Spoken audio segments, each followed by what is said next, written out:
Just a disclaimer, so you know that we are recording this meeting and we'll be sharing it publicly afterwards. So if you, if you don't want your image to be shared publicly, you can just attend the meeting without that, with your camera off. Welcome to the next CAPE Dialogue event called What is a Network? CAPE is a local Chicago nonprofit arts education organization. And we've been hosting these public events throughout the pandemic on Zoom. Although this is part of a larger practice for CAPE, we partner teachers and artists, and I'll talk about this a little more in a moment, but these events are part of a larger exhibition and dialogue practice that we have at CAPE. So we're really feel very fortunate to be able to continue this through the pandemic and actually expand in some ways the way that we're bringing together presenters and colleagues and friends and thought partners across Chicago and internationally. So today we have a fantastic group of presenters I'm very excited about to present to you.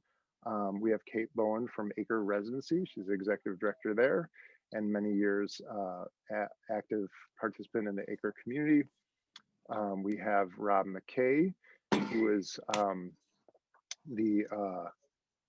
from Silver Room Block Party and Connect Gallery in Hyde Park. We're excited to have Rob, a new colleague and friend with CAPE. And we have a longtime friend and collaborator from TCEP in Little Village, Tulsa County Community Education Project. Maria Velazquez is the executive director. And we're really excited to have Maria here as well. It's a group that is quite divergent in their practices, but I think we'll find tonight a lot of overlaps in how we think about bringing groups of people together to achieve pretty incredible things. I'm going to start out just sharing a little bit about CAPE and a little window into CAPE's thinking around the idea of network. So I'm going to share my screen here.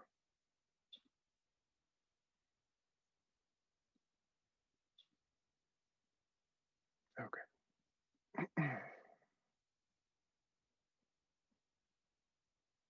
Okay, how do I do this again? Oh yeah, I got it. All right. So in conversations within CAPE, but even between Kate and Rob and Maria and I were talking about this idea of network, and is it these other things, partnership, coalition? What's the difference between a community and a network or a collective? They're all kind of interrelated concepts, but we use the term network at CAPE. And CAPE, for those who don't know, we are a group of teachers and artists. Individual teachers and artists are partnered together to engage in inquiry-based curriculum design and co-teaching. And all CAPE teachers and all CAPE artists are doing the same core work. And so we see them as a network of teachers and artists, and we also see ourselves as a part of that at CAPE staff. Big part of our work, besides what happens in schools and communities, is our professional development sessions where teachers, artists, and CAPE staff, we have interactions, art making, and we have dialogue with one another to explore ideas and learn from one another. And that's that learning and doing and re-seeing the world and our work together is part of how we define what a network is here at CAPE. This is what some of that looks like from the past. This is a CAPE professional development session exploring an exhibit of student artwork. And this is a very specific installation piece. And you can see here, teachers and artists alike, you can't really distinguish who's the teachers and artists because this is a group of people that are all clearly looking at the same thing together and trying to make sense of it and debate things and bring it back to their own context across the city. this is, we've adapted, so we're still doing this very much so in the pandemic. We've had a lot of, just ongoing professional development in CAPE, and it's been great to have a network. I think it's been really important. I could say for myself, but I've heard this from other teachers and artists as well, that having a network right now and having people to share ideas with and adapt together with is really crucial. It's been very empowering, I think, for all of us. So what else does a network do? For CAPE, this means that we create art, that we come up with approaches. We have, develop a pedagogy together. We debate things. Again, I've said this a minute ago, dialogue. We exhibit, we disseminate the learnings that we're having together. We're activists together in certain instances. We're exploring, we're building community, and sometimes we're just celebrating. And we think of all these things as things that we do together as a network. So I'm just going to share really quickly a few examples of things that our network has done and how, the things that we do kind of define us. I think at CAPE, that the work we're doing together as a network, to use that word intentionally, we've created things. So this is a kind of a framework, or a kind of a, not like a compliance guidelines, but more about a way of seeing ourselves and our identities in this work. So this is the artist researcher learner profile that was developed by CAPE staff, CAPE teachers, and CAPE artists over the series of over almost 2 years. Through conversations, these different roles and aspects of an identity of a CAPE learner were fleshed out and co-designed. And this has been something that's been really just the process alone of, what does it mean to be a CAPE student or a CAPE teacher or CAPE artist, was a generative process for everybody. And also it's something that we've gone back to and debated more and explored more in different contexts throughout the work. So this is, again, something we created together as a network. If you want to see this, maybe someone from CAPE could put in the chat a link to essay that our education director wrote, Scott Sigma. It's called Introducing the Artist Researcher, which gives you a lot more in-depth insight into this artist researcher profile. I pulled this image. I felt like this was a great example. This project was a great example of community building. This was a teacher-artist partnership, Juan Carlos Perez and Mary Beth Werner at Tupelo-Chicali Elementary. You're going to hear more about Tupelo-Chicali in a minute. This teacher-artist partnership, they worked with students in a project prior to this that kind of address early elementary students' need to deal with political things they were hearing in their community related to anti-immigrant sentiments. This is a largely Mexican and Mexican-American community in Chicago, and there was a lot in the 2016 election that led to a lot of uneasy feelings in the community and the households of these young students, and they were bringing that uneasiness and stress to school and expressing it to their teachers and artists. They did a whole project called Liberty's Promise, which is not pictured here, but you could also look that up on our blog at CAPE. And Liberty's Promise was a powerful way for them to deal with that with their families. And then that kind of spurred on in this program at CAPE a real want and need to involve family members in educational processes. So this is like the second project they did where they involved all the families. The students designed on that print that you can see in the background, that fabric print, the students designed images of animals and their future selves, what they might grow up, their wishes and dreams, what they might grow up to be, or how they see themselves now as fun, imaginary creatures. And the parents helped doing silkscreen prints and creating the quilt that you see there with big grown-up hands helping their students. And then there was a process by which the parents came in and helped build this play boat in the community garden at the school. And so all the parents and the students helped to actually construct a little playground boat, and then they used that canvas as the sail.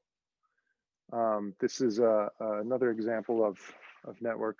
I'm sorry, I guess I didn't type back to network. So the idea is that this project, you know, it came out through this relationship through the teacher and artist, but it was through this kind of connectedness to the community that these projects were possible.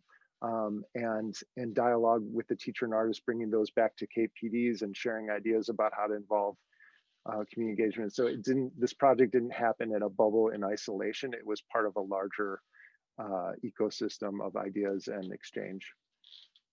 This is an example from a Cape exhibit. This is one of our researchers presenting in a part of a panel discussion, quite like this, but this is what we'd look like sitting in uncomfortable folding chairs if we were doing this in person. You know, the relationship with Ray Kang there, who's speaking, came out of many conversations, Ray coming to professional developments, understanding the work of the teaching artists, sharing ideas from his own doctoral studies with Cape staff, but also with the teachers and artists. And some of those ideas are manifested in the projects that were done with students. So it's just this kind of fluid exchange that we see in the nature of our work. So that was another example of what our network does. And lastly, this is I felt like a real concrete example.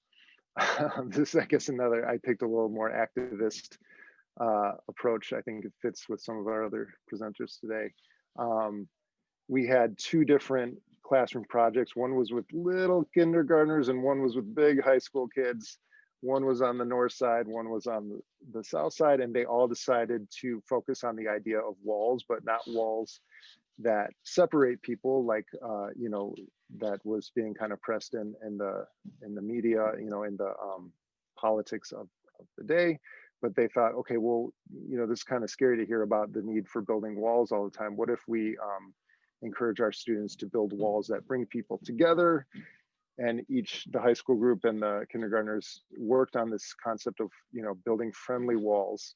And they were doing a pen pal exchange about that with one another. They were building walls that were like, you know, holding hands walls. How can you build a wall that, you know, requires you to sit next to somebody and hold hands? Or I believe one of their walls was more like an obstacle course that you had to give one another piggyback rides around. And there were all sorts of inventive ways in which they, you know, the two teams of teachers and artists, well, actually one artist working with each teacher, way they were dialoguing with one another, the way that was, again, exchanged in the professional development sections with other teacher artist teams, and the way that those ideas were brought back to this project. And the way this influenced, you know, Cape staff and the way thinking about programming and how we could actually create more cross classroom exchanges, which is something we're actively doing a lot more of now. Okay, I think I'm going to stop here. It's fun to share that stuff with you all. And I will, oh, you know what? I just got one more. I'll just be super quick, which is, here's a project now. This is connected. This is a research project that students were doing at home about their families. And, you know, in the pandemic, we did encourage folks to delve into the idea of family learning, because there's this crazy opportunity right now. I mean, this as terrible as everything is, you know, it's like looking for the silver linings. And you can see here, this is a project that students were asked to find family photos and do research on them and have conversations with their parents or grandparents, whoever's in the house, who might know something about this history. And you can see the students' research here, and this was shared back with other students. You know, they're part of our network, and this influenced the teacher and artist and how they designed the next phase of this particular project. This work was shared back in the PD, and actually we shared this at a public event this summer as well. So just a little snippet in how we're trying to adapt to the current thing. Okay, so I am going to stop, and I'd like to introduce Kate Bowen. And Kate, you want to share your own screen? Okay, great. Take it away, Kate. Thanks for being here.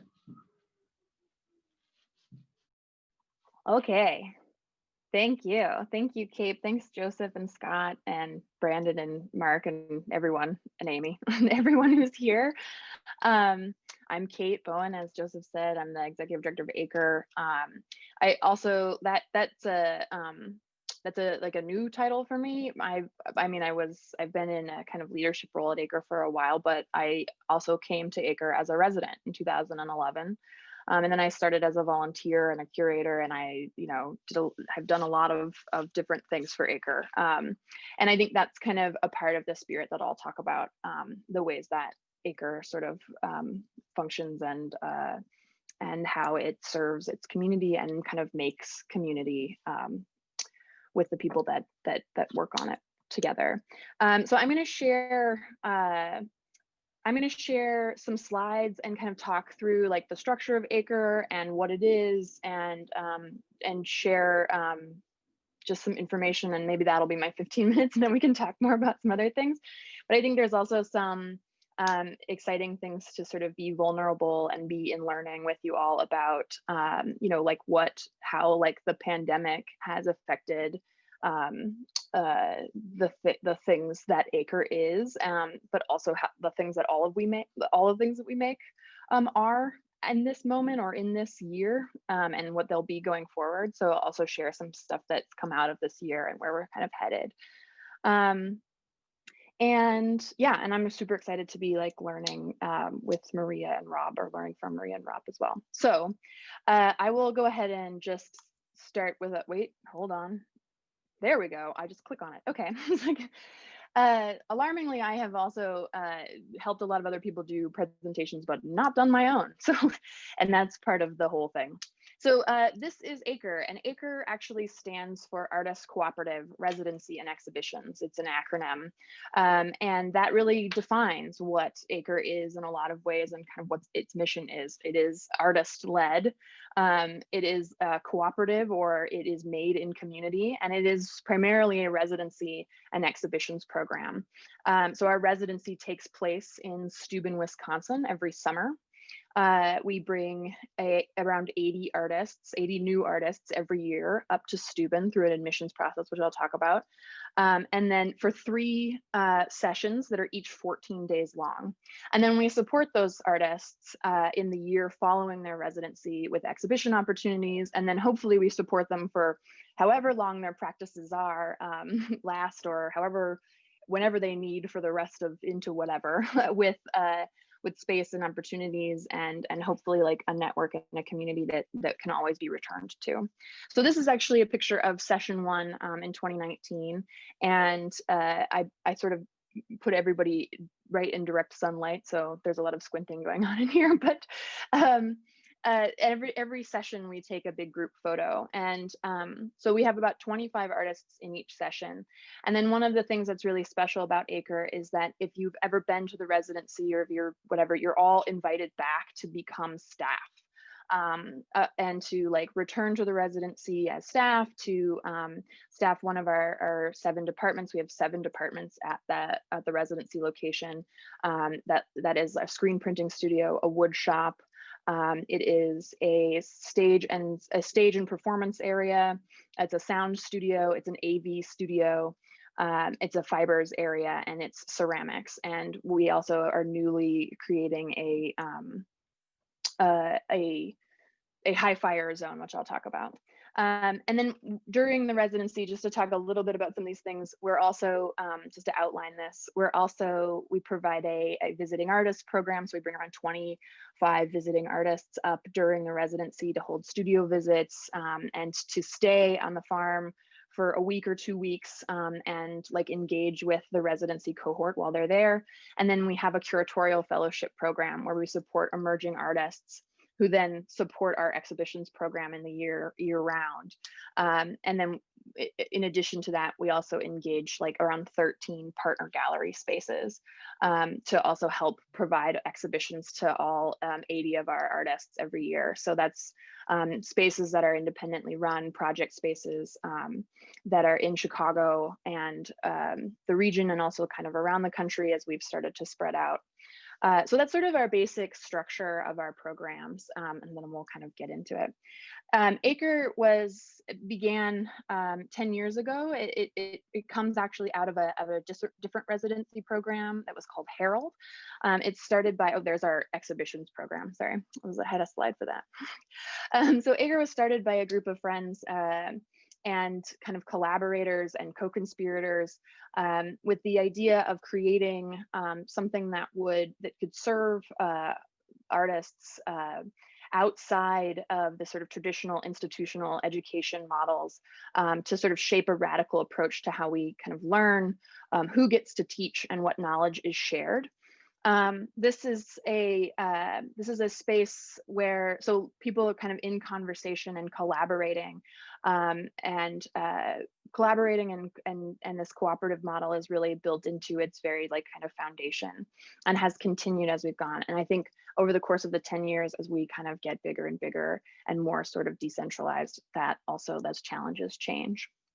So there's a big concerted effort here. You can see this is a workshop with Andres Hernandez from session 3 of 2019. There's a concerted effort at ACRE to kind of lessen or eliminate the types of institutional hierarchies or gatekeeping that we experience in school or in our jobs or in the art world in general. This is kind of always to be a part of our conversation at ACRE about how we make space for learning, whose knowledge is prioritized, and what are the costs and barriers to participation. So we try to keep our residency really low cost. We provide as much of the materials and resources and tools as we can. And then, you know, it's led by artists, right? So everyone's always people are coming back to lead different workshops and share skills and, you know, kind of give back and create community each session. So the residency is really created by the people that are in residence together, like while we're doing it. And that's a real like community and group effort. And this is like the wood shop working on a project here. We have an AV cabin, 3D scanning. This is like Andrew Mousset Mooney is actually like running the AV cabin as a staff person, and so is also taking on being the subject of 3D modeling here.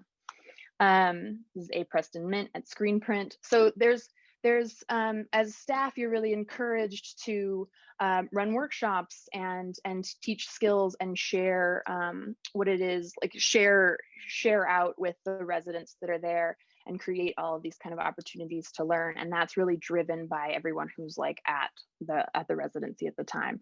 This also comes to be like, then the residents themselves are also like offered the opportunity to maybe teach workshops or participate in things, or like, you know, share skills. We really are kind of the whole picture we bring together, or we are like the sum of all of our parts. The other piece of ACRE that's really important to the ways that we kind of create community in the residency space, and I think this goes across the organization, is that we share a lot of meals and food. So, you know, we're all eating together at these like big long table in our kitchen, and the kitchen is staffed by artists and by alumni who come back to engage in a making practice that involves this kind of labor of like caring for people with food. So we source all of our food from farms in the area, and then, you know, we provide 3 meals a day. And the only thing that you're really required to do at ACRE is show up to dinner so that we can make announcements. I think Jesse Malmet is actually on this call, who makes like the best announcements, and to share space together every evening and kind of talk about like what's next, what's going on tomorrow, and like what's happening with our programming. And so this is Allison Sakala, and this is our Plowman's dinner, or Plowman's lunch with the ACRE kitchen. So there's all this kind of like abundance. And I think that's really like a big thing for ACRE, right? Is approaching things with this idea of abundance. It's not a hugely, it's not a it's not a crazy well-financed, it's not a big, huge budget program, but like what we have is a lot of will and good spirit, and we have a lot of community that can really that's interested in being in service of each other and together. So there's if you're visiting us as an artist, there's all of this kind of stuff that's taken care of, and there's all of this care kind of built around your time there, hopefully, so that you can spend the bulk of your time there meeting other people and being engaged in this sort of wild, socially experimental space of dance parties and of like eating together and of workshops and making things and learning and doing all of this amazing work. This is Mark Fisher. Everybody knows Mark Fisher here. But there's, so we have our visiting artist program can take the form of like, presentations of artists' work, but it also takes the form of just, performance. This is Wizard Apprentice. So we're not necessarily asking anyone who comes to our space to prescribe to one kind of way of interacting with everyone. The idea is to really leave space for people to bring their sort of whole selves, and also to experiment and share in the ways that best serve their practices, including the artists that are visiting the residency for the first time.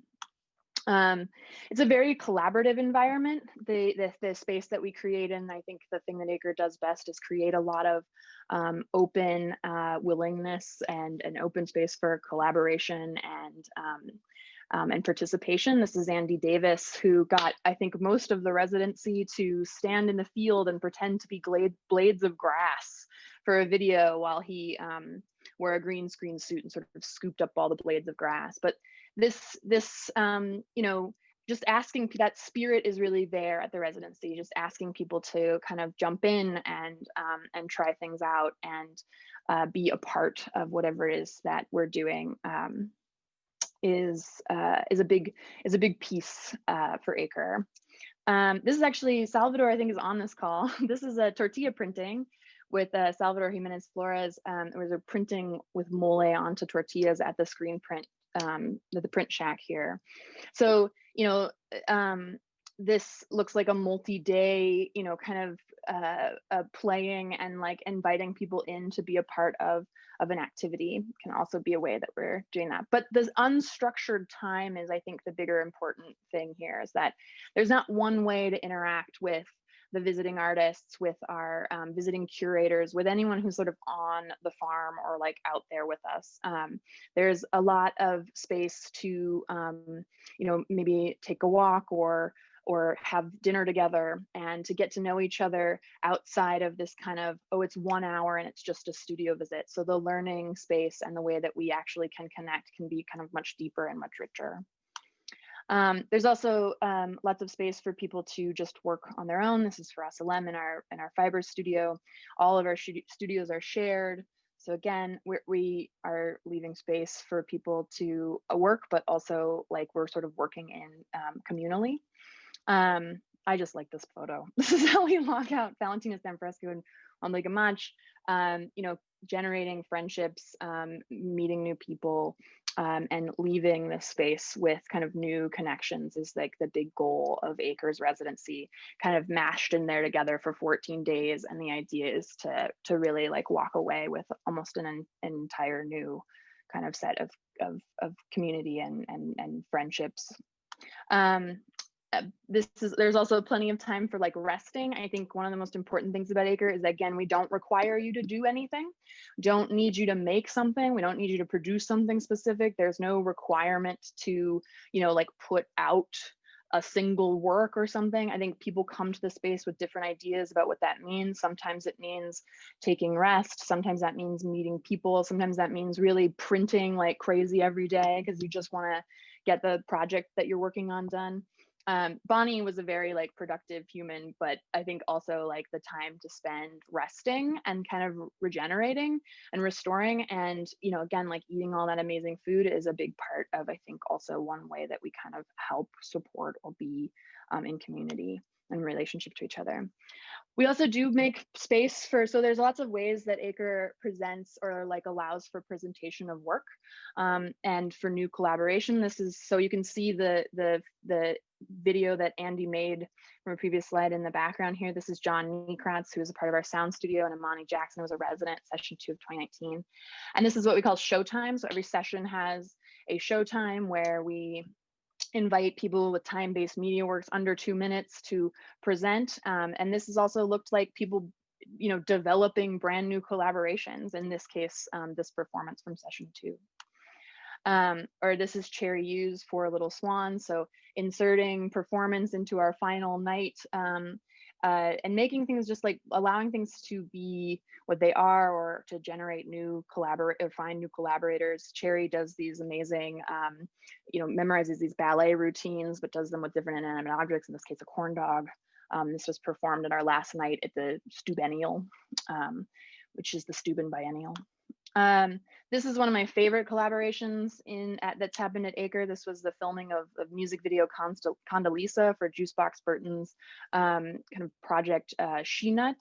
This is with Bobby Luck, Sasha Fires Burgess, and John Allen, who I also think is on this call. Hi, John. But this project involved like an all-night kind of shooting of a music video for Juicebox, or with Juicebox, and the way that she also brought to that collaboration to the table was to really like engage everyone in kind of bringing their best selves, and we like really put together this whole music video. It's totally gorgeous. And opportunities to kind of, yeah, again, meet with each other, learn from each other, share new work, share experiments. This is paper making. Try things out and see what works and what doesn't. And then, like I said, we support everyone with an exhibition afterwards. So bringing up our curatorial fellows to do studio visits. But again, like letting that be something that is, you know, we're not trying to match you with a specific curator. The idea is to meet as many people as you can, and not everything has to be about ACRE's program, right? Not everything has to be about like what ACRE then, you know, stamps its name on. The idea is to, you know, meet all of these people who are also in these like tender moments in their careers and in their practices, and to let this like generate the community that we need to sustain our practices throughout our lifetimes, right? Practices don't last 5 years. They don't last until you get gallery representation. You want a practice that lasts 50 years. You're going to need a community of other artists and a big web of folks to sustain and create resilient practices into the future, right? So also I like put this in there because Josh Rios put together this Creek Crits. So, you know, everything doesn't have to be about the studio, right? It could also be about different kinds of conversations or different ways we can have conversations. So this was like a couple of hours that Josh spent sitting in the creek, and just you could come through and like sit with him and chat while he was there. And Josh is one of our programming coordinators. So, you know, the staff is also like a big piece of the programming, right? All these incredible artists who are there and are there to, you know, be a part of, you're not just there to like, you know, put on the programming, right? You are also the programming, like everyone's kind of the program. So in our exhibitions space, or in our exhibitions program, one of the things that we do is we really are asking people to think about our exhibition space as a project space. This is not about, you know, making a finished work that goes onto the walls, but rather to think about what is a kind of problem in your practice, or what that like needs to sort of be thought through in the context of an exhibition. So again, and then the other piece that we sort of do here is we invite people to, or we're really like upfront about what the exhibitions program is, what's available, what's provided and what's not. And a big piece of this is like the exhibition needs to sort of serve your practice. And so if it's not going to, then let's find something else that we can do, or let's find the way that we can like we can, you know, use our space or our resources to serve your practice in this kind of public programming context, or serve your practice as best. So that also means that our curatorial fellows are really asked to really collaborate, to be in kind of constant conversation with our artists. It's not just about like picking works and placing them on the wall. We're going to install them together. We're going to make choices together. We're going to like experiment in this space together. So this is actually Josh Rios's curatorial project. This is Emerging, Rolling, Vanishing. And this was an exhibition that took the form of a series of performances in the round in the space on the opening, and then what was left behind was kind of a performance space that could be seen and utilized over the course of the month-long exhibition. So and then you can see Josh here like doing that work of like what ACRE it's like not to focus on what ACRE doesn't have, but what we do have, right? So ACRE doesn't have these huge budgets to put on every little thing, but we've got equipment we've taken in. We have all of this incredible resource and community and folks who like know how to do things. So in this case, like Josh is doing the recording, and actually Nathan here, who's our communications manager volunteer, is filming, and I'm actually photographing. And to make space for others to like kind of have that platform and do that work. I'm going to keep rolling here. And then, we're also like kind of inviting our community to always be in contact with us. If you are rolling through Chicago and you need a space for something, like we want to be that. So in addition to like, we put on 12 exhibitions at our gallery every year, and then we make connections to 13 more other gallery spaces. But all of our public programming actually comes from proposals from the alumni community in our space. So in this case, this was Press. They did a book launch and celebration. And it's like they were coming into town for the Chicago Art Book Fair and wanted to do this satellite presentation. And so like we hosted it. And we'll like kind of do that. We'll host anything that you want. Like that can be public. That could also be private too. That could be a studio visit, or it could be a photo shoot. It could be a single night meeting. We've hosted lots of meetings and other things like that. So the idea is that we're kind of always here, or ACRE should always really be able to, be a resource and be something that you can like return to and find space inside of. We also do a lot of like kind of just community events. This is the Zombie Disco. This is a party that about 600 to 800 people turn out to every year. Not this time around, but this party is we've thrown a Halloween party every year for 10 years, and it's a big fun party. And people who don't come to any of our other programming like will come to this. But this was decorated. So started by Ben Marcus. This time around is decorated by Molly O'Connell. And we're able to bring in our folks who have like DJ practices and other things to make these parties like really incredibly fun. And then, this is like Canthia, just as another example. Lakshmi Ram Gopal put this performance on as actually a benefit to raise a scholarship for a resident coming in the following year. So a resident, an incoming resident of South Asian descent. And so she did this benefit concert to raise money for that. So there's like also all of this opportunity and like space for people to kind of give back, or like to sort of hand down to the next, or hand back to the next sort of person coming through. This is Nakikita, which is from Export Quality Collective. Like we did a dinner with them. I'm gonna move through these a little quicker. Archives and Futures. This is Ivan Lascano and Gonzalo Reyes Rodriguez. Like, again, this is like a not public event that has nothing to do with like ACRE and its programming, but like is like needed a space to record this podcast. So, like I'm doing the recording from the booth over there and taking photos, and like we like had our space available to them and our equipment available to them. So, it's like, we don't necessarily, like the way that we kind of create our communities, not necessarily that we need to have, every little thing be perfect, but that like what we do have is kind of like plenty to get the things done that you need to get done. And like, we're always sort of here to help and make those things happen. This also looks like things that go beyond like just ACRE, right? In this case, we were lending resources is a big thing that we do.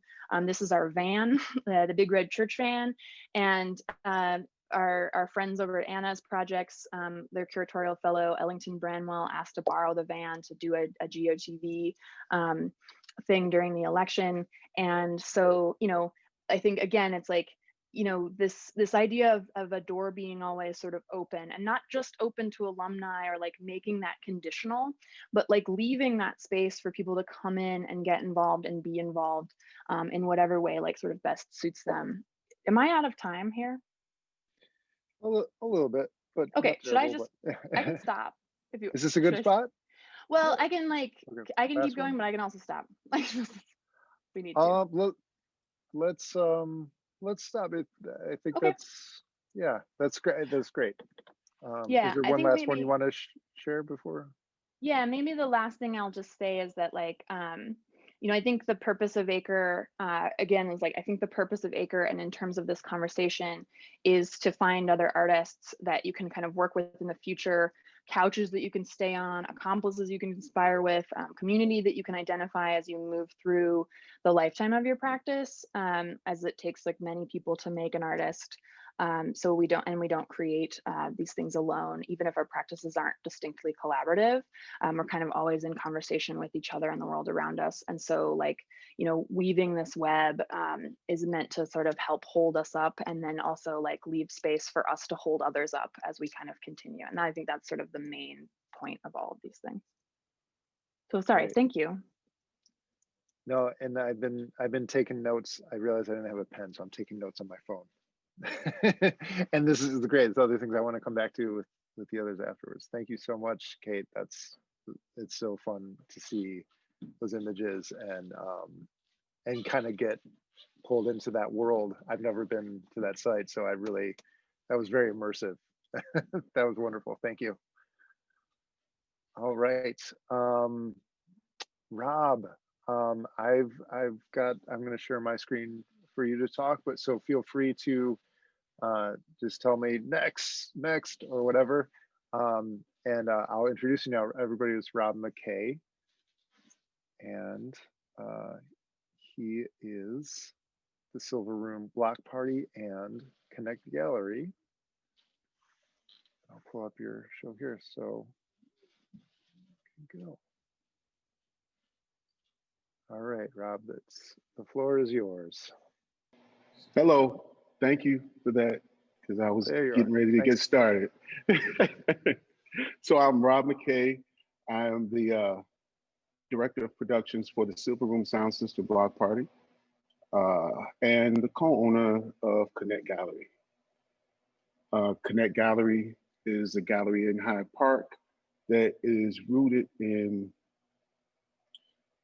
collaboration and getting people to not be intimidated about being in a space where art and creative process is happening. Now, I can't really go into that unless I talk about who I am and how I got to this point. So I grew up in a family of 5. I'm the last. And I grew up where my parents owned a bookstore, a Black-owned bookstore that focused on Black literature and culture. I grew up where my dad worked for Ford. I grew up where my mom worked in retail and then later in banking. But my mom had this, and my dad, they both were interested in people, interested in what happens when you give people something, some type of experience. So to look at what you might say, you ask, what is a network? I look at a network as both source and resource, kind of like moving at the same time. And growing up, parents owning the bookstore, growing up, having events at my parents' house and at neighbor's house, their network, where they would have speakers come out. There has been Stokely Carmichael in you know, my parents' backyard, Lynn Hamilton, you know, Jesse Jackson. I grew up in it. It wasn't like privilege as far as money is concerned, but having the access to these people that allowed me to see something more than what I was told I was supposed to see. Growing up in that household, when my mom was young, she wanted to be an opera singer, and she studied opera. So I grew up hearing,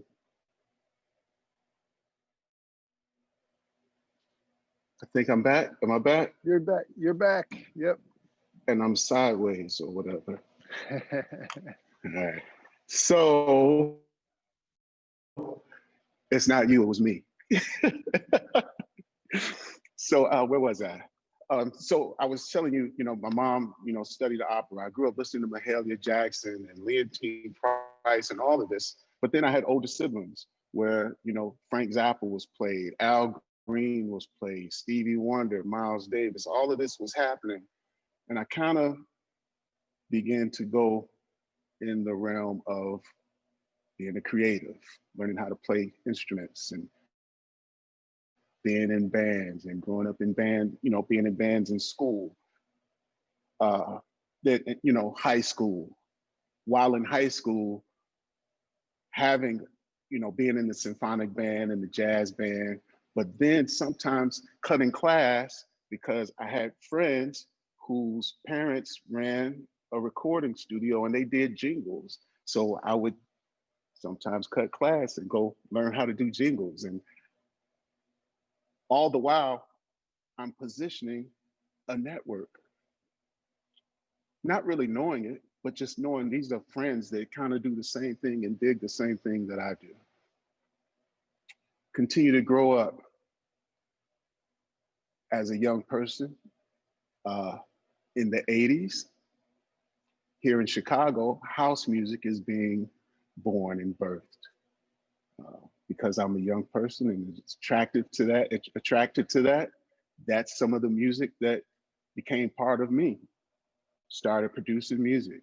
At the same time in New York and abroad, hip hop was becoming a thing, you know, art, you know, Keith Haring, you know, Jean-Michel Basquiat, Warhol, you know, like those, all of this was being fed into my household, but I'm the one that's like drinking all the Kool-Aid, taking it all in. I'm like, okay, if I'm living and I'm connected with these people on this level, there's more. And there's always been more. So growing up, you start DJing. That was part of the whole house community and all of that. So I started DJing. And as a DJ, you realize the power that you have controlling a group of people with an experience that's rooted in music. And sometimes it's rooted in visuals. Together, there's a network that's happening. And because house music at that time grew out of a disco culture, and that culture was primarily a gay culture. I'm a straight male, but during that time growing up, the music was the gravitational pull. And the people that I was playing the music for, some were from that culture. The places where I went to hear it was also from that culture. So what happened to me, there was understanding. There was a connective that, hey, everybody's just like me, but we all have different choices and different things that we love. But this music brings us together. The music brings us together. Outside of here, we have conversation. Not only that, to get to these places were also different. Chicago being a segregated city. If it wasn't for the L, I wouldn't have friends in all of these different areas because I grew up in Markham, Illinois, which is a suburb. If I didn't move around on the L, I wouldn't have known this person or this person. The thing that made me move around was the music and the experience and the opportunity to actually be myself, you know? So throughout all of that, these networks have grown.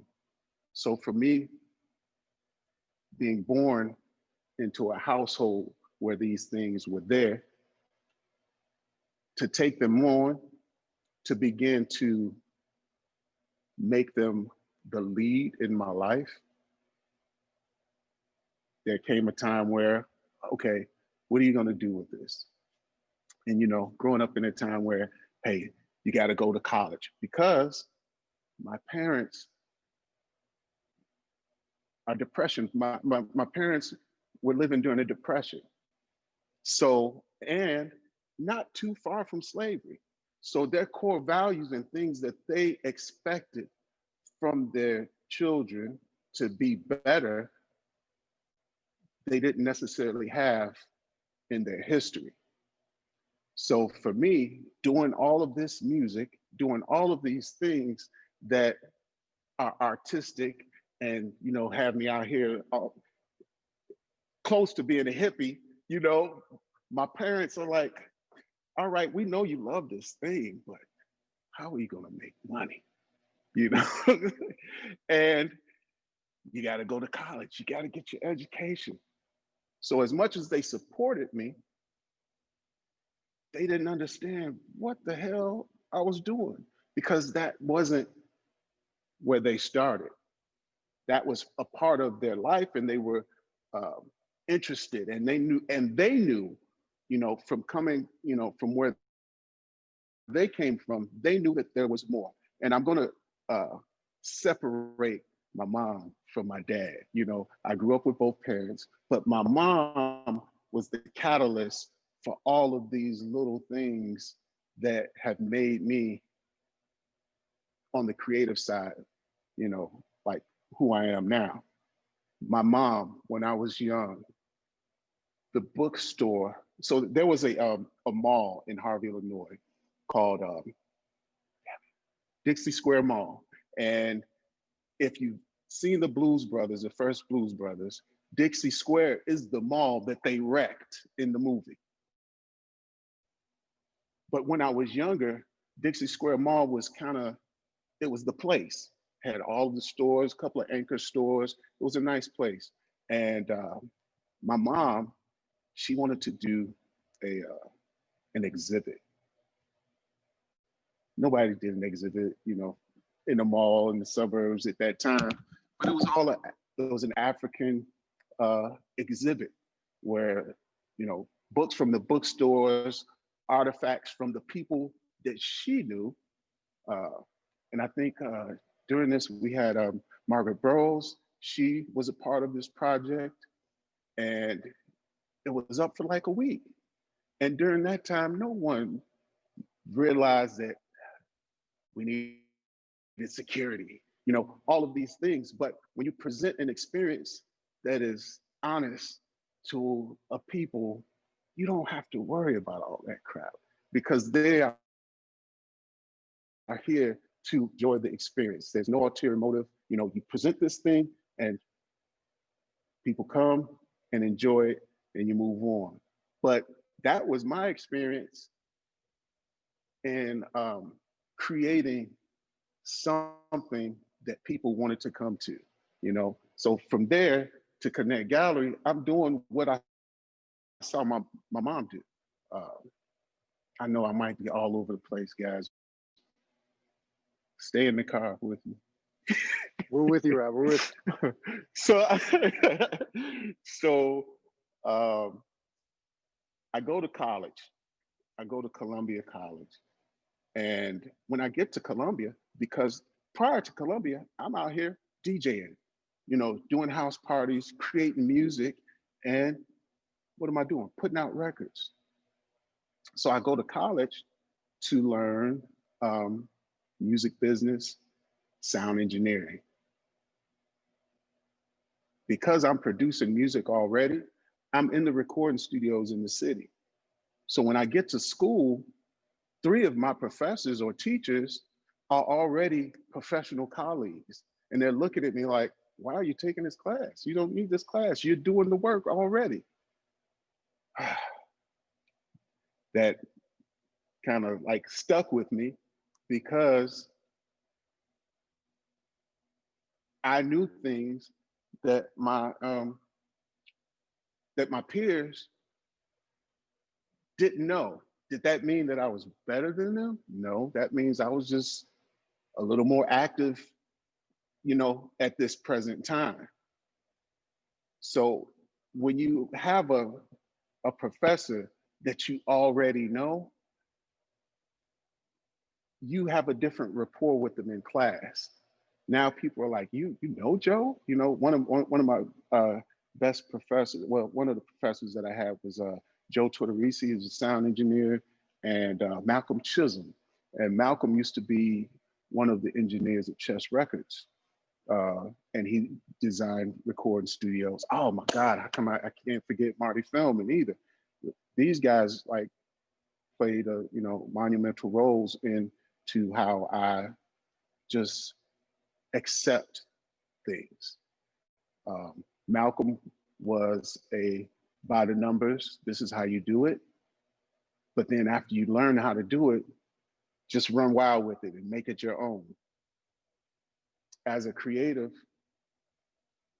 you know, be it art or be it, you know, being a musician or culinary, there's always a point where your natural ability and a true like foundation of learning something, they kind of cross paths. You know, you don't always like totally connect. Like some people can play by ear, but at a certain, but while they're playing by ear, they're learning all of these other things that they could have learned in school, but they're learning them in the form of practical application. So that doesn't make them less knowledgeable or less of an authority. For them, you know what you don't know, and you know when you learned it.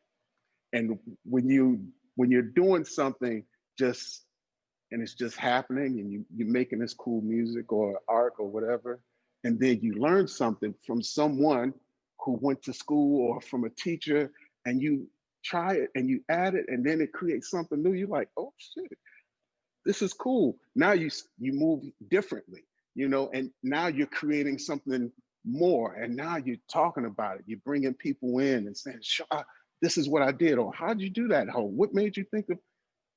I've added something that I learned from somebody who does it differently, but now I'm adding it to what I'm adding it, you know, to what I'm doing. And now you're checking it out because you admire the work that I do. Now it's all networking and connecting. So in college, that was my experience. I didn't finish because I started doing tour production. How does that happen? So while I was in school, I started a recording studio with a person that I know, and we started it out just as like something to do. Had a loft space on 22nd and King Drive, which is now a storage facility, and we called the space USBF2, which stood for You Should Be Funky Too. And we started producing our own music. And then from me being in school, people found out that I had this spot. Then we started bringing in artists. Then we started producing artists. Then we put together a group.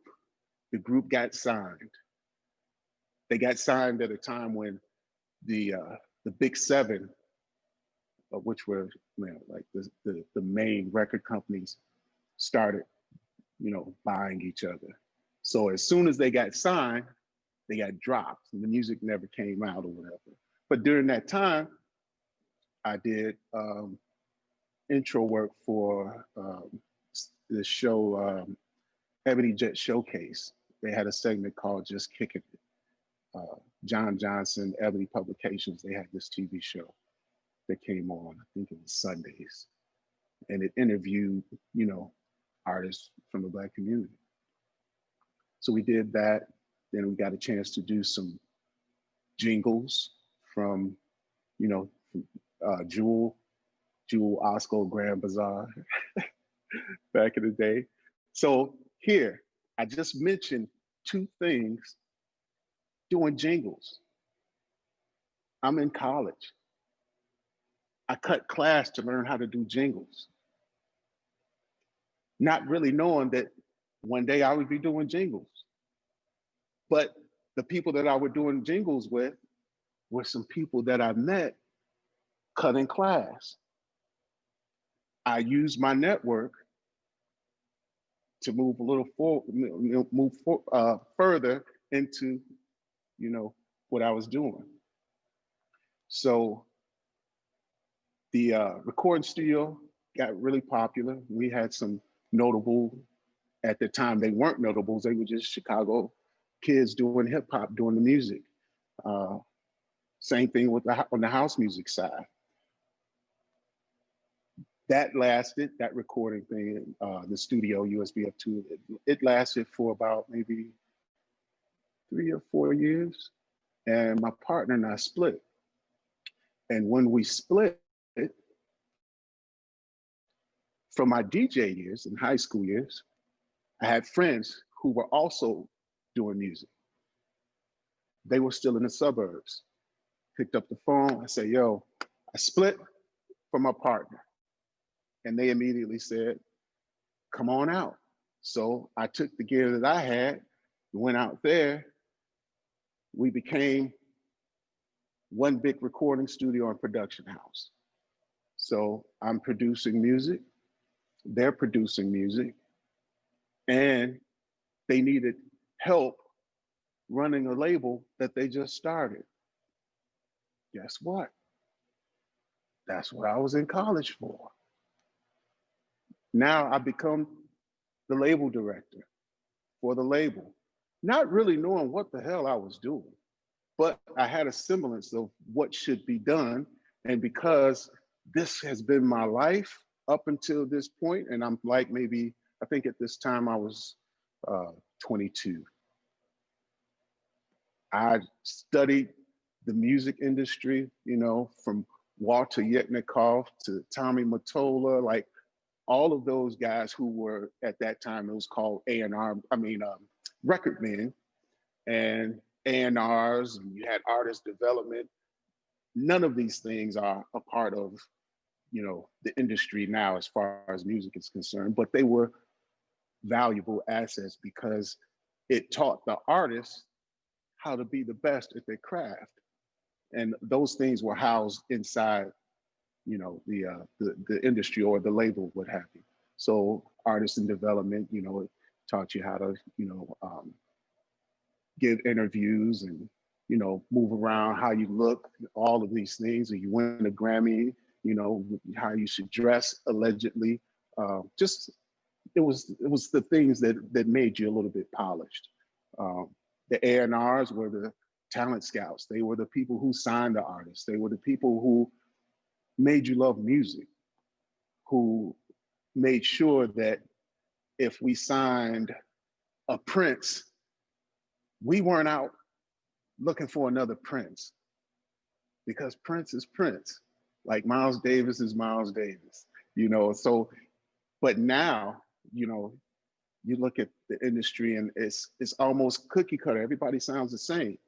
That's because in the game, there's money and there's status and there's, you know, privilege. So when A&Rs in the beginning, they were like, yo, I want to find something that's going to change the world, because that's what art and music does. It changes the construct of how we see and deal with each other. So at one time, everybody was looking for the next big thing that was different from the big thing. And and people was proud of doing that. But now with all of those things that I said, nobody wants to lose their position or take the chance on what that next big thing could be to change or tweak society, because art is a direct tweak of society. And if we don't take the chance to upset the status quo with what we do as creatives, we're not honoring being a creative. We're not honoring it because, you know, I look back to, you know, children, you know, at 2 or 3 years old, and they start pretending. That's the truest space in creativity at that moment. But like I said, art is being, or a network is being both the source and resource at the same time.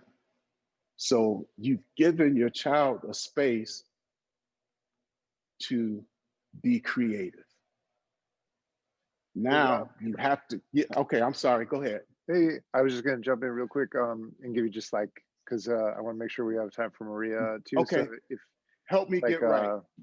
yeah, Tell no, me what you're you need. totally right. I'd say like if you could, like in 5 minutes, I know you want to talk a little bit about the spaces, the festivals and spaces in the Connect Gallery. If you want to get into that at all, or you know, all right, whatever so you like, but just maybe a few more minutes. Yeah, let me catch up too. So all of those things I've connected to Eric Williams, who owns the Silver Room, who started the Silver Room Block Party. So how I met Eric was going into the Silver Room. I met Eric as a customer and Eric as the business owner. Just going in, hey, how you doing, buying stuff? Ron Trent, who is a music producer and DJ, who is also a business partner, and I manage and, you know, represent him in his, you know, DJ gigs and putting out records and things like that. He and Eric are friends. He introduced me to Eric. And Eric and I, we became more than just the customer, you know, the retail relationship. We became friends because some of our core values and how we grew up were the same. So kind of like what I told you about my history, Eric's flows very close. So he started the block party. At the time he started the block party, I was out on the road touring and things like that. Never got a chance to really go to the block parties for maybe like the first 6. And once I started having children, I started laying off of traveling so much and talking to Eric, you know, through all of this time and say, hey, I have some skills that could help this thing be a little better. So we started integrating myself into the block party, and we started doing some cool things. Now the block party has always been a gift to the city, a gift to culture and art. And I started integrating the things that I knew from, you know, tour production into the block party, which was just making it better. But the core of the block party has always been the people, artists, children, you know. It's a very diverse thing, even though it's, you know, heavily Black and brown. It's okay, but it's very diverse. So we started doing that. Now the Silver Room has always had art in the shop, in the back of the store. Silver Room has always displayed art. Eric and I, we've always wanted to do something with art other than it being in the Silver Room. So I'm working with Eric, and I have a company called Theory Group. And we were based in the Manor Contemporary building. And it was kind of like ACRE, where we kind of did everything and was kind of like the Avengers. Like we all come together, we all work in our own thing, and then we all come together and produce something. So we did that. And then that began to change.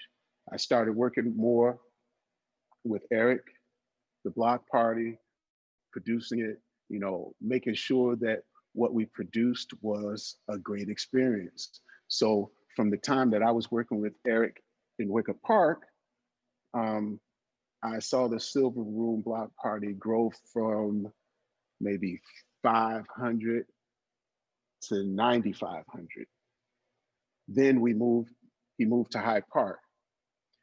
And our first time we did it in Hyde Park was 15,000 people. Never in the history of the block party has it been a marketing campaign, commercials on the radio and things like that. It's always us being able to reach into our network of people who share our values and our I guess, lust for life and being true to yourself. So we found those people. Those people were happy that we were a resource, you know?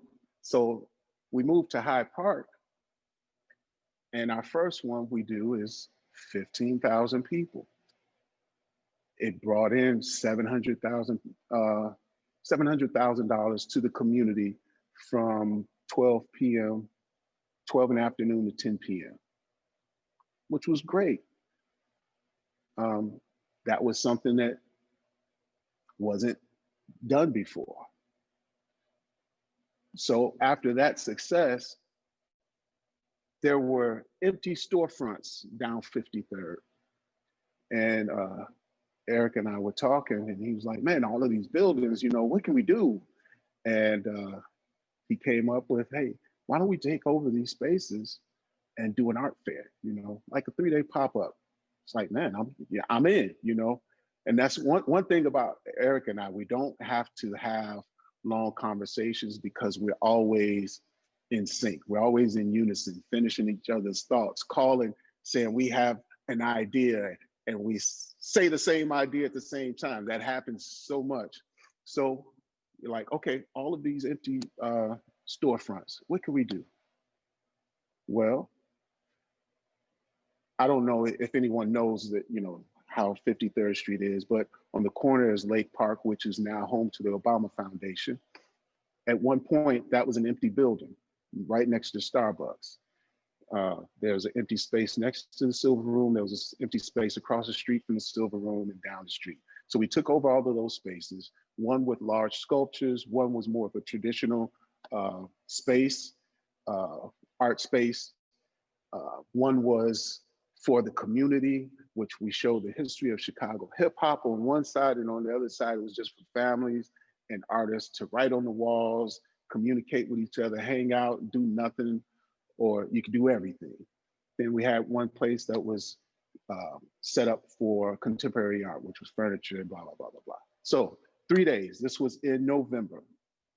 We asked, so the block party is in July. We came up with the idea in maybe October, just talking about it. No, September, and then mid-October, we presented it and say, hey, you think we could do this? And they were like, oh yeah, this is for next year. No, we're gonna do it next month. And they were like, what? You're gonna pull this art fair off the next month? And we called it Connect Art Fair, Hyde Park. We did it. One day it was beautiful outside. It was like 55 degrees. This was in November. Then that night it dropped down. It was sleeting and snowing. So the next 2 days it was extremely cold. So we had the 3 days, one night, too cold. But we still garnered 5,000 people. How did we do that? By having a network who believed in what we did. And every time we did it, they knew why we did it. They felt part of it. So again, the networking is always in effect. Connect, and from that, we have Connect Gallery now. Connect Gallery comes out of networking. Connect Gallery is an art gallery that thrives on networking and bringing experiences to people like all the time. And that is all my time, I'm sure. So hopefully I can answer some questions or whatever, but I'm going to be respectful to the next person. Thank you, Rob. That's great. Excellent. All right, I'm going to stop my share. And thanks so much for sharing your story with us too. I know it was a lot. It's good. Context's important. All right, Maria, do you want to share your own screen, or you want me to share slides? You're going to share. Okay. Thank you, Maria. And Maria Velazquez from TCEP. Can you hear me now? Yes. Okay. Okay. This technology thing. Good afternoon, everyone. My name is Maria Velazquez, and I'm the Executive Director for Del Poch Cali Community Education Project. And it's been interesting to have prepared for this presentation thinking about networking. We're an organization, a grassroots organization that is actually driven by community members. And we're about building community, and through networking for us is relationship building. Right now with the pandemic, we've been around since the organization started to be developed back in 1998, and we were approved as a 501c3 back in 2002. And I started as a parent organizer at that time. And in 2009, the community selected me as the executive director for the organization.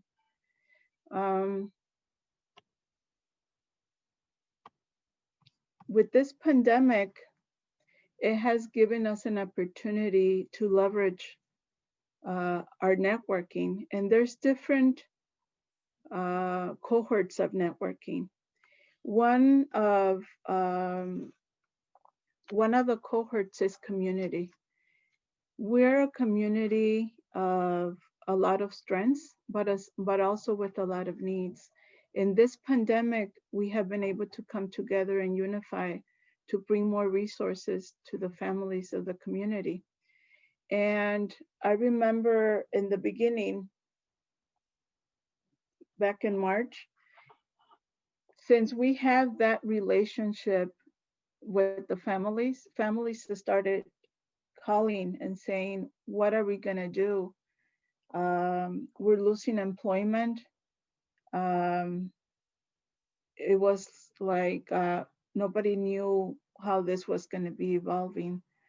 And we had to respond to the needs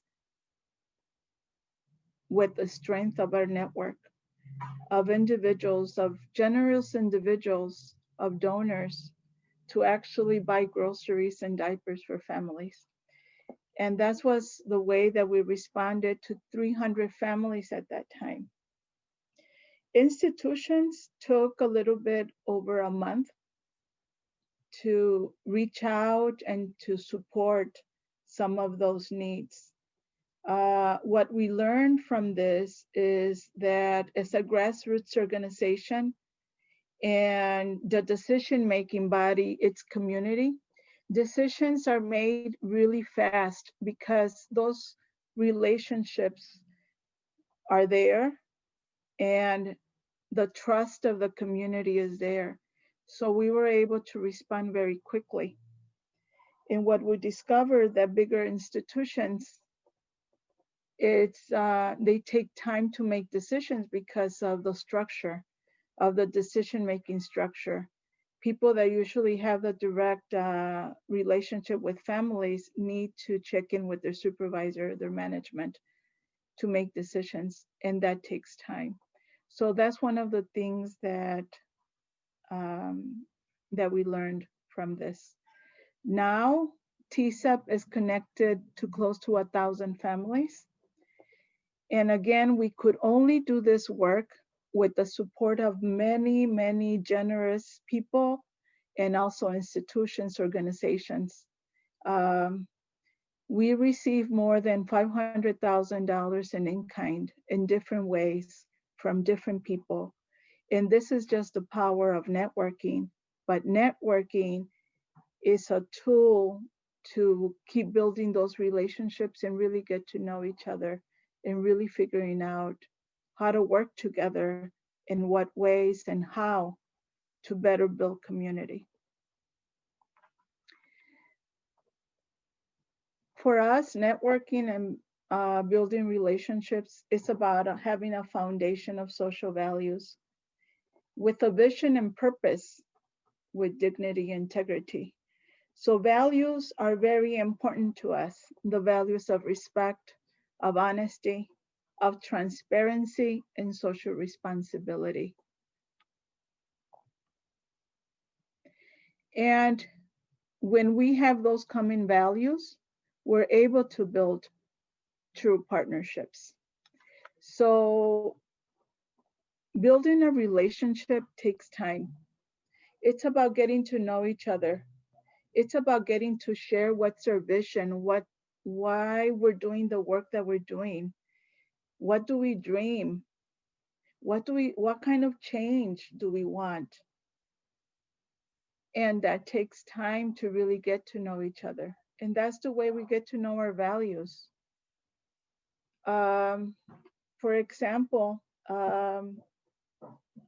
we partner right now. We have around 150 people in different Zoom programming, Monday through Friday. One of those programs is a relationship and a partnership with Cape, where there's a program that addresses environmental through the arts. And that's going so beautiful. The families get to share what they're doing and they feel so proud.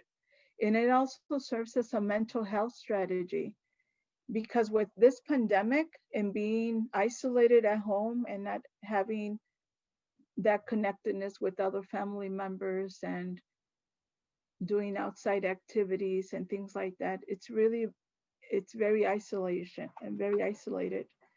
And these programs are a way for family to address their mental health, to really build community, to even look, we see each other on Zoom, and that really helps.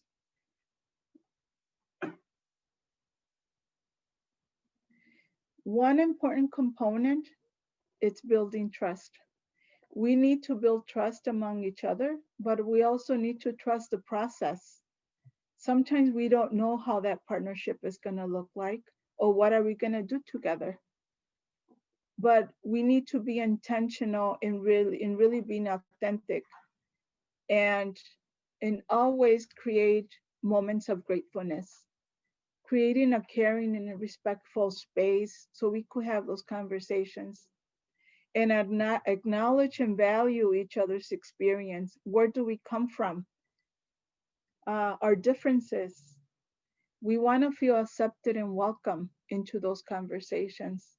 And that's the way we build trust, and that's the way we build a meaningful relationship and partnership. What are some of those challenges? Well, it takes time. As I'm part of the Chicago Peace Fellow, which is part of the Golden Institute, and I started with, as a participant, I think it's been a year and a half or 2 years. And I'm just so inspired by so many new people that I have known through this path. And we're still working together, and it's going very slowly, but it's going, and it's almost been 2 years, but we're there. Why? Because we share a lot of the common values, because we share a common vision. We want to change, and we're committed. And that's what brings us together and continue, even with so many things that we have in our plates and so many responsibilities. That's why we always need to go back to our purpose and our mission.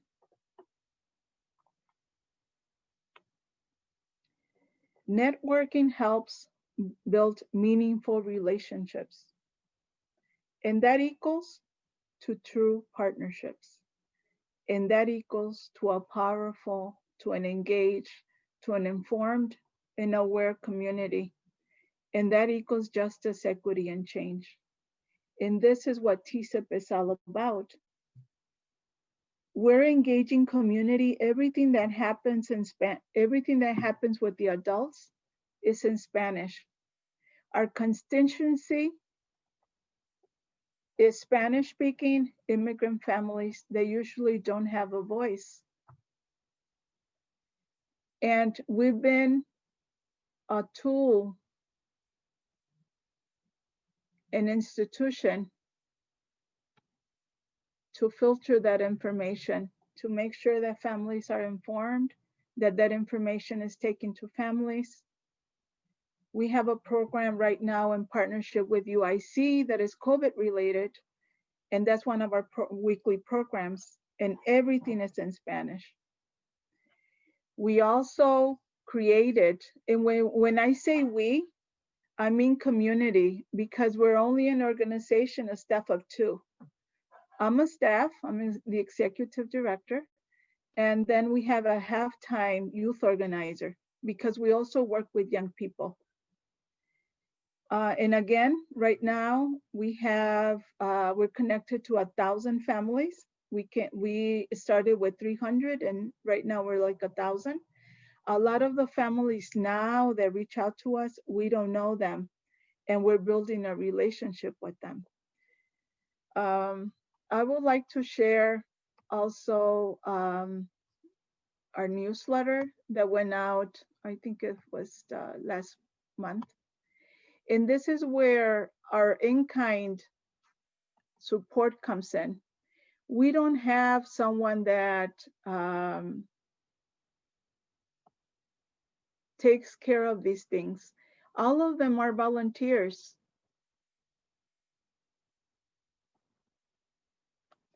All of them are people that really believe in our mission and our purpose and want to help out. We have people that help us with grant writing, with reporting, with doing this newsletter. We were outside every Thursday from, I think it was May all the way to the end of October. Every Thursday, we made presence in the community to make sure that families knew that we were there, that families knew that they had support and they could call us. And it was so, because of this, there's more leaders and more families stepping in, helping out other families. I didn't understand, this pandemic built an understanding that I had a question for over 20 years. We come from a place where we help each other. We come from a place that we're very compassionate people. And we always look out for our neighbors. And I didn't understand why. Like, why don't we do that here in the US? Because most, I could say, of the adults, 99, almost 100% are foreign born. They're from Mexico, Honduras, El Salvador, Colombia, from Latin American countries. The youth, most of the youth are born here. They're the children of the adults. But I didn't understand what happens when we come to this country. And this pandemic gave me the answer. When we come to this country, we don't know the place. We don't know anybody. So what happens, we internalize the fear. We internalize the oppression. We internalize all those emotions, negative emotions, and that makes us that we need to protect our family. In our family, it's us and our children. It's like we don't look who's our neighbor, and we don't look about helping others because we want to help our families, because we came here because we want a better life, a better quality of life for our family. And this pandemic gave me that answer, because now everybody's helping each other. We open up and we confronted our fears to really help others. So it gave me an answer. Right now, I just feel so inspired by so many people helping their neighbors, looking out for their neighbors, delivering masks, delivering cooked food when families get sick, delivering diapers, delivering groceries, helping people with their prescriptions. There's also a Little Village mutual aid group that reach out to us, and they're helping us with deliveries. We're so grateful that we have that resource. There's just so many people.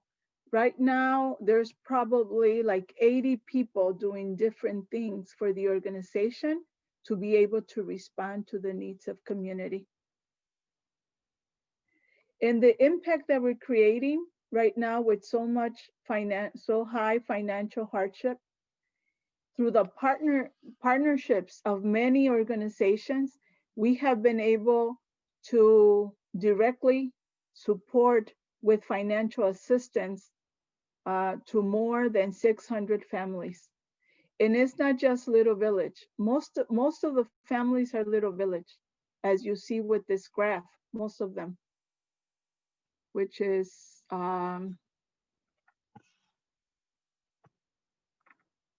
53% is from Little Village. But we're going beyond Little Village to other Chicago areas, but also some of the suburbs. We have a few families. Why? Because families are connected. They have their brothers. They have their other families in other places of Chicago, or in other suburbs. We cannot just keep it to one community because people are connected to other people. And I want to say we're so grateful because just yesterday we made our goal. Our goal for the Little Village Mutual Aid Fund, we were raising money to help with financial assistance to families that are not, don't qualify. They don't qualify for the government assistance for the federal stimulus package and those economic assistance opportunities. The families that we serve, they don't qualify for that. So I'm just so happy that just yesterday we reached our goal of $50,000. And thank you. I know many of you have donated, and we're very grateful. And if you would like to donate, we're gonna keep raising funds because this pandemic is gonna continue.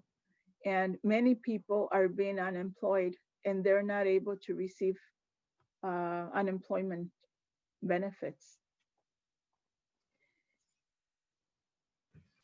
Also, we have a Cuidar Nuestro Tesoro. So the community, the adults, the mothers got together to build a campaign, an awareness and COVID prevention campaign in Spanish to make sure that people could have access to information. And thanks to many, many supporters like the Congressman Jesus Garcia, Representative Edgar, Commissioner Almanaya, Celina Villanueva. There's so many people, community institutions, Sinaí, St. Anthony Hospital, Enlace Chicago, Project Vida. There's just so many, many organizations, and we're so grateful. We need to keep creating grateful moments because through all this pain, there's a lot of pain because COVID has taken many families. But in the middle of the pain, we have to celebrate our successes. And we need to keep continuing being together to address the challenges that we face every day. And through all of that, we need to create grateful moments to keep us going, to keep our hopes up, to motivate ourselves and continue, because this is a lot of work. It's not a 9-to-5 job. There's so many people, that put a lot of time, a lot of attention, a lot of thinking, a lot of doing. So these are some of the pictures from that day in August that we invited media to make sure to share this information with the public, so people know that there's this opportunity, there's this resource that they could go to. So it's Cuidar Nuestro Tesoro Facebook, and it's also a Cuidar Nuestro Tesoro website. Also, I just love this photo because we had a young person, his name is Kale, and I was there during this moment, and I said, no, I need to take this picture because it shows, it's just a very compassionate, this young person giving flowers to this mother. We were giving food boxes that day. So it's just, we need to acknowledge, or we need to see those small things that are really big, are really huge, and that they make a huge, huge difference.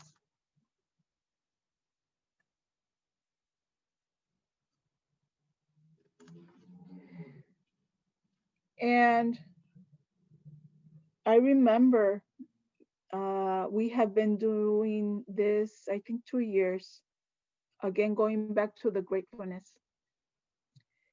We work inside of a big building where there's 2 CPS schools, Del Pochcali School and Maria Saucedo School. And we wanted to create a grateful moment. And what we did, we bought flowers for Teacher Conference Day. We bought flowers and we gave it to the parents. And we said, when you go see your teacher, how many teachers are you gonna see today? And they say, I'm gonna see 3. Okay, here are 3 flowers. Make sure you give a flower to your teacher, to the teacher of your child, and say, thank you. Thank you for being there for my child, for having the patience and being there every day. So we don't need to forget those little things that mean something really big. We need to go back to those little things that really mean a lot. And thank you. And I'm just happy and inspired and very grateful for having this space to really share and bring the voices of those people that usually don't have a voice. And that's why I'm here today. Thank you. Thank you so much, Maria. Thank you for sharing all that. And, it's really, really powerful, and I think a good reminder for anybody who doesn't have direct work in communities right now to know, what the challenges are. And it's so inspiring to hear what TCEP has been doing to be right there for families as they're reaching out for help. And it's remarkable. So thank you so much for all that you all are doing together and your leadership in that. I actually want to start with you, Maria. I want to kick off a little bit. We have some time left for conversation, but I had a thought while you were talking,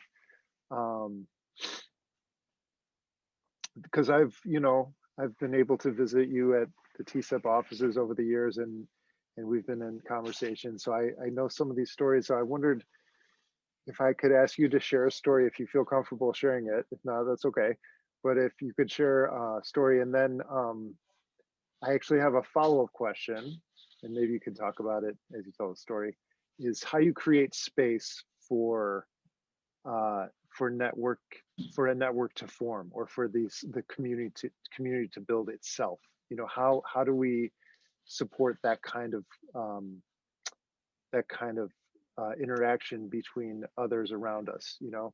And the story I was thinking of, I wondered if you could share a little bit about, is it called the Girl Talk Club or the Girl Talk program? How that came to be. I always just thought that was such a powerful story about kind of youth taking leadership, and there being this place at TCEP for that to even happen. Would you be comfortable sharing that? Yes, I always go back when I started as a parent organizer at Del Pochcali, because it's a model between a school and organization working together to support community building. We don't want to separate ourselves. We're together. We're one thing because we have one vision. And when I started, I was very surprised the trust that was given to me without knowing me. For the first 2 years, I was outside getting to know community, walking, inviting people to coffees, talking to families, hearing, listening, a lot of listening, because I really wanted to know what they were about, where there were children, you know, who their children were, what they would like to have inside the schools, where were they from. So a lot of conversations with so many people. And they never requested a report from me. The executive director, she wouldn't say, Maria, I haven't seen you for 2 or 3 days. Where were you? I didn't think about it back then, but now I think about it. I said, they gave me 100% trust without knowing me, because I didn't know them and they didn't know me. So building out of trust and building from the best intentions, that people have the best intentions of making things work, and that they're really committed in building and using their talents, their strengths, their creativity.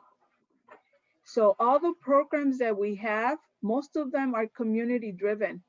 These are people that started as participants, and they have stepped up to facilitate a program.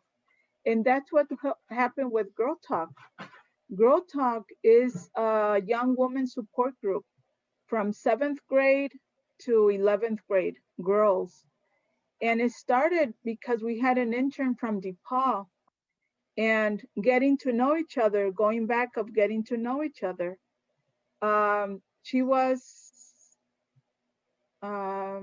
majoring, I think she majored in sociology, I think. But I asked her, what do you feel passionate about? And she said, gender. And I said, okay, so what does that mean? What can you do with that? And then she started just sharing what that means to her, like how she sees gender inequality. And she just she just shared and shared and shared. And I said, maybe you could start something with girls. And she was the one that created Girl Talk. She didn't know how that was going to look like, but she knew what she wanted to accomplish, about having a space where we could talk about anything and respect each other's views and challenge also our belief system. And that was, I think, like 8 years ago. Now she's the chair of our board.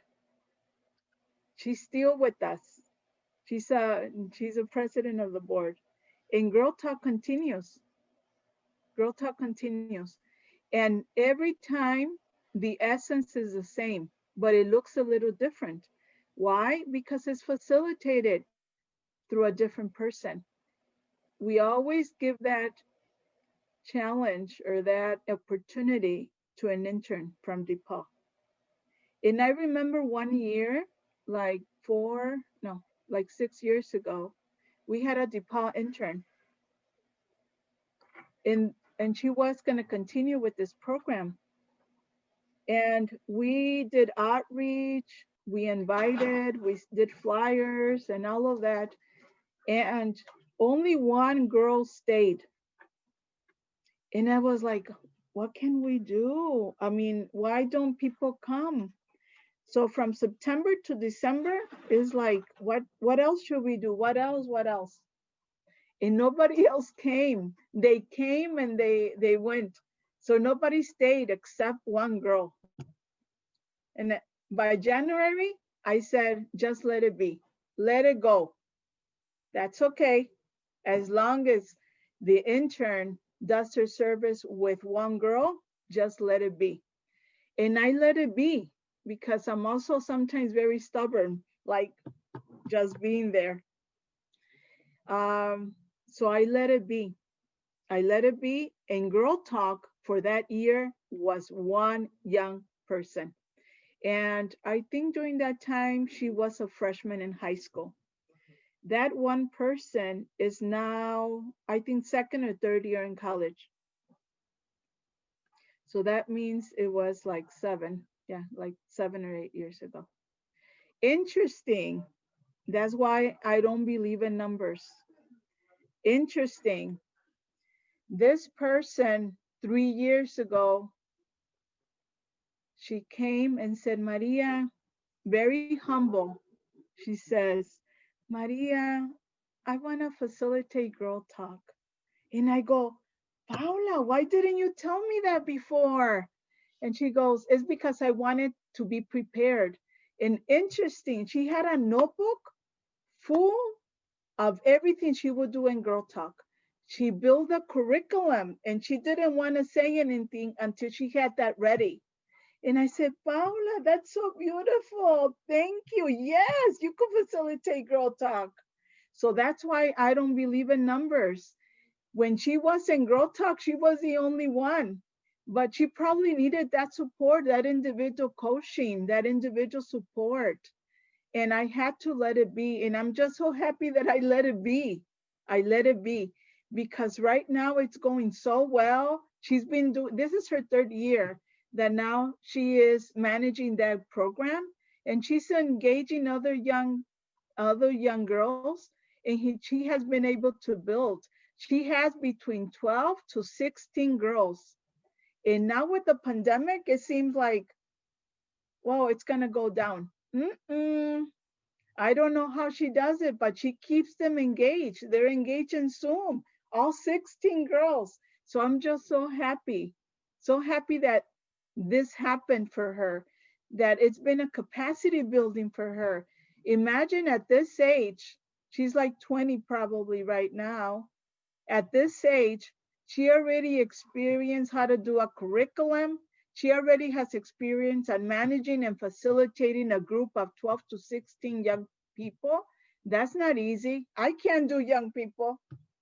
At this time, I can't do it and I will not do it because we believe in youth-driven work, in youth-driven development.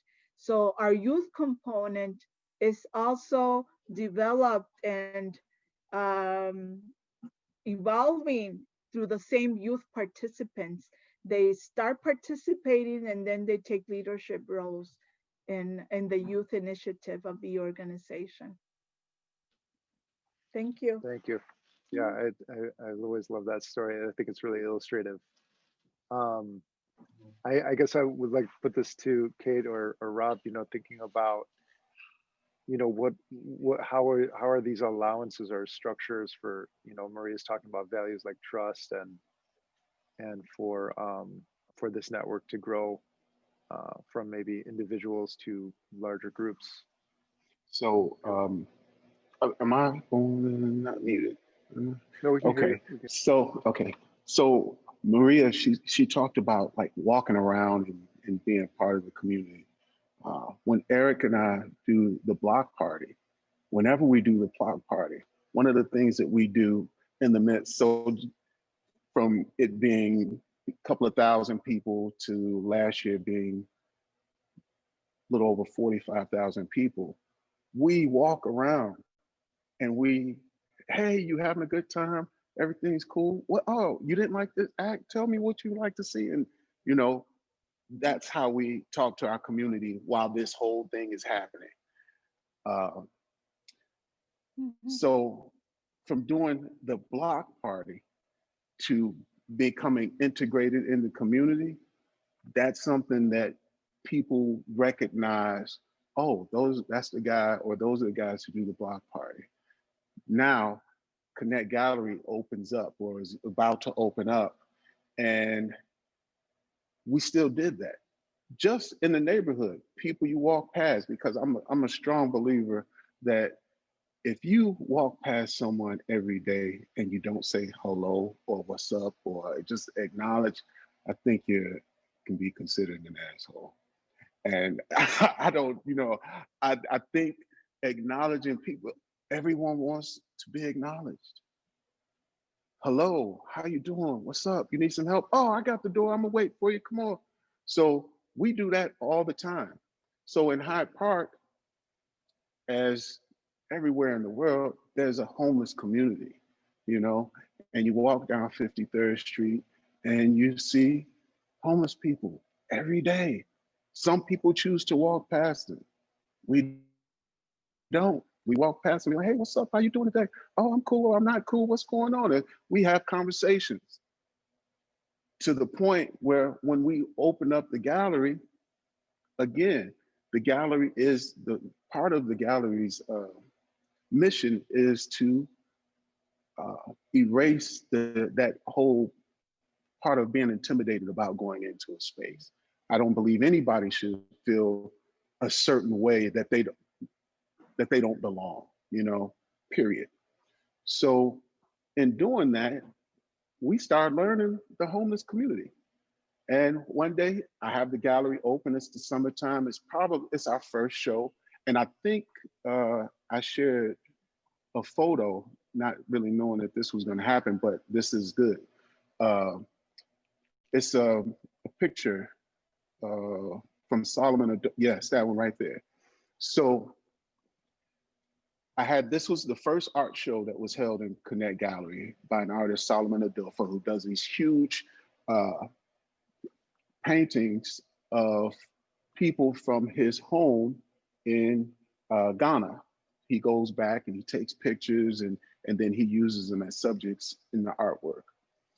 So we open up the gallery and I'm in the gallery having a meeting and I see someone from our homeless community. She's like, hey, is it all right if I come in? And I'm like, yeah, hell yeah, it's all right. You come on in. This is for you. We're here. This is why we're here. This is why the doors are open. So she comes in and she starts walking around the room and I'm talking. And then I look and she's staring at this picture. And it's kind of like there's a pillar in the gallery. And to the right of the pillar, that's where she was standing. And I was to the left just enough to see her shoulders like shaking, hunching up and down. And I'm like, let me, I told the person that I was talking to, I'm like, hold on, let me check out, see what's happening. And I go over and she turns around and she's crying. This image reminded her of her grandmother. And we started having a conversation. And I started to learn more about her and why she is where she is today, And I learned some very interesting, beautiful things about this woman. And she is a friend, someone in the community that we look out for, And again, that's part of the network because when everything started happening with the pandemic and the looting and all of this kind of stuff, I would come to the gallery maybe once or twice a week just to check. I came to the gallery one day, guess where she was? Next door to the gallery, there's a native food. She was sitting there and she says, Hey, baby, I'm just over here making sure everything is okay with you. That's how you build community, you know, and that's what I pride what we do, you know, on. So yeah, that's how we bring community together.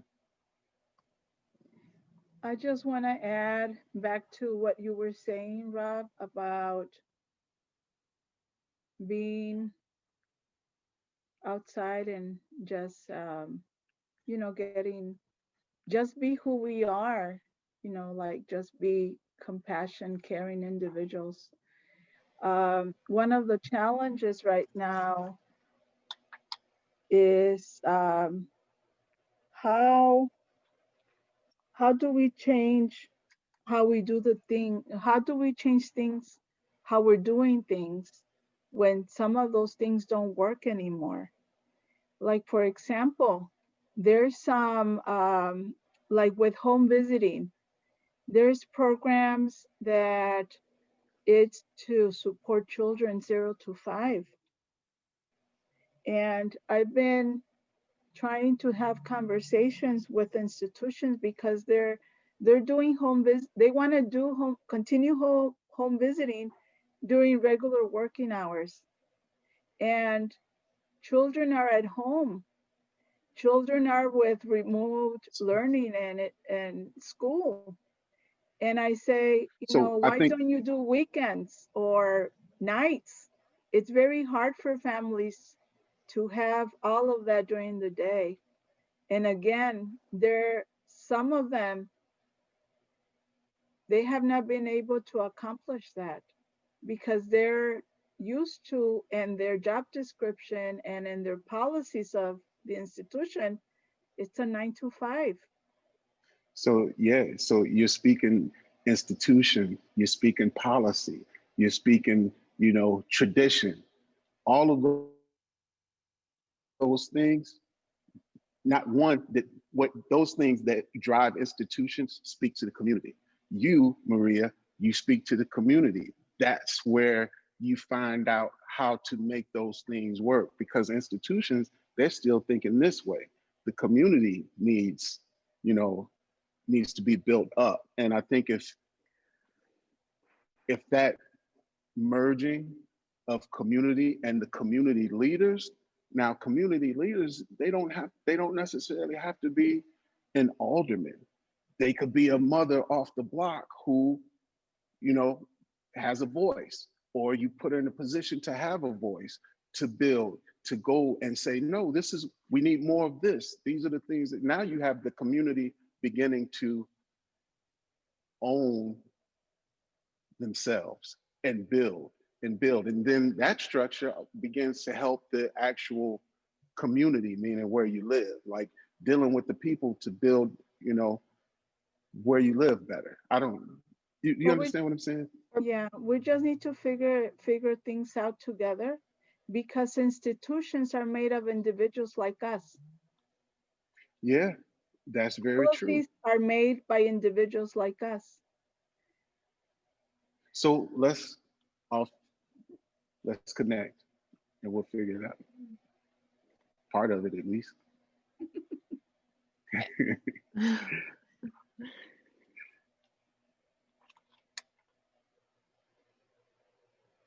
Kate, did you want to say something? I was just like thinking that's like I just was wanted to add that I think when like building community, but it's also like building community power, right? Like connecting with people on that human level and being a human with people and being open, and like welcoming and like allowing people to bring their full selves to whatever it is that you're doing, like helps That's exactly what I was speaking create to. those connections. Yeah, totally. And then builds that power. And I think, Maria, when you were saying like institutions are made of individuals, I think the other piece of this, right, is that the things that we build right now should be about the institutions that like emerge in the future, right? We want better things for, you know, to serve us. We want things to serve us better, more completely, you know, to be about our ability to self-determine, to like, you and know, those give things us what emerge we need. from more community. Yeah, totally. Never in TCEP's history that we've been around close to 20 years. we have never had a foundation to reach out to us to say, Maria, we have this money, can you use it? This pandemic gave that opportunity. We're so grateful. I know that's many, many of you that are connecting us to those talking about our work, sharing about our work, that is helping those foundations to really get to know what we're doing. And one day, like 3 months ago, there was a foundation and said, Maria, we have $20,000. Can you use it? And I was like, what do I need to do? And they go, nothing, Maria, you just need to say yes. I mean, that made my day. I even cried that day. I couldn't believe my ears.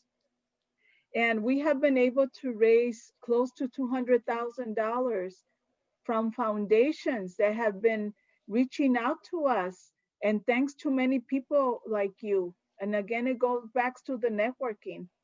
I don't know how they got to know us. I don't know, but it's people advocating for us, people that we have a relationship, that know about our work, that believe in our mission.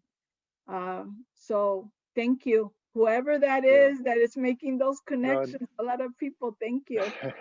Well, Maria, you're making me think of our call the other day in preparation for this and talking about this event, and you know, just the way you were talking about, or we were talking about this, you know, there's the community that is a core network. You said this in your presentation too, but then there's this other network that's like organizational, you know, and that's been such a pleasure talking with you guys. And I think this happens in a lot of industries or fields where organizations can have overlap or intersect. And, you know, I think what you're talking about with the change in the perspective of funding, I don't know if we have like any big foundation people on this call, but you know, there's power, you know, when you're the one writing the check or whatever. So you know, that dynamic changing because of a realization that the community organizations are actually the ones that know what's going on or how to actually solve problems, as opposed to from coming on down, is it's super important. And yeah, as well, you said it better than me. I'm just saying it in my own way. So sometimes oh, go ahead. I just want to say that sometimes we don't know what we are able to do. I remember a few years ago, and again, it goes back to the networking and the relationships. When the One Summer Chicago came about a few years ago with the youth job, SGA applied for that because again, we don't have a grant writer and we're not able to do something like that. We don't have the capacity. But SGA, because we have partnered for many years, they decided to do the grant. But they gave us the work. They gave us the opportunity to give jobs to 70 young people. And I didn't know we could do that. We did it for that year, but I didn't even thought about that. So sometimes we don't know how to leverage the relationships and the networking opportunities that are there until somebody else kind of helps us think through those things. Mm-hmm.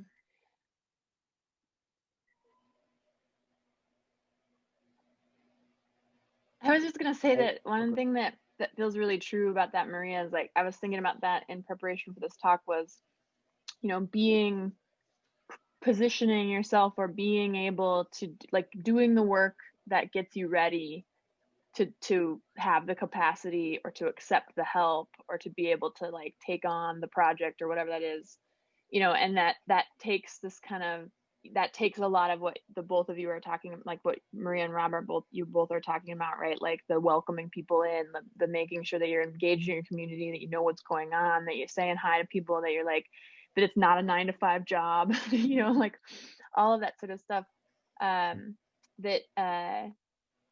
Laying the groundwork or being prepared to like when something comes to be able to be like, right, got it, I know who I can call on to do this, and to be able to like leverage that and like make it happen. I think that was a, you know, I think there was a lot of, for us during the pandemic, at least for like ACRE, there was this kind of thing of, all right, you know, what our community needs right now is not actually like what we don't actually have exactly what our community necessarily needs. Like they need care, we need these other sort of things. We need to actually say like, take the pressure off of the commitments that were made, make sure that people like know that they're cared for, make sure that they understand what plans are or what needs to happen, like, you know, for all these things that we were like committed to, and to like roll us back and be like, all right, and then to be like ready to like look for the other things that we could actually provide. And one of those things was actually a partnership with CAPE. So CAPE came to us and we partnered to give, I think we ended up giving like 18 or 20 people, ACRE folks, jobs working in collaboration with CAPE folks. And that was a really like valuable thing, but part of that was also just like being in those conversations and being ready to like capture that moment with something that was actually useful to people at the time, and not just like the thing that maybe just we wanted to do, but something that actually like provided a service, you know, wasn't a public program or something like that, but just like gave our community something that they needed at a time when they needed it, you know.